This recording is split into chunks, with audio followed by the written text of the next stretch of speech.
மறந்து போன நம்மளோட பழைய வாழ்வியல் முறைகள் என்ன அப்படின்னு தெரியுமா?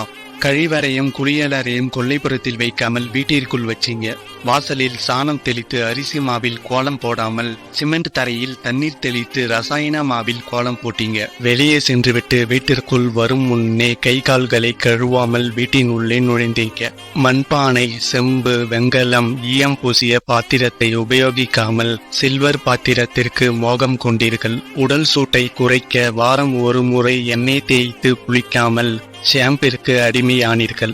கிருமி தொற்று பரவாமல் இருக்க பிறந்தாலோ இறந்தாலோ 14 நாட்கள் தீட்டு என்று நம்மை தனிமைப்படுத்திக்க சொன்னதை அடியோடு மறந்தீர்கள். இப்படி நம்ம முன்னோர்கள் சொன்ன பலவற்றை கசப்பாக நினைத்து மறந்து போனதால் பெயர் தெரியாத நோய்களால் இன்றைக்கு வேதனை அடைகின்றோம். நெல்லிக்காவும் முதலில் கசப்பாகத்தான் இருக்கும், அதன் பிறகுதான் அதன் சுவை அறிய முடியும்.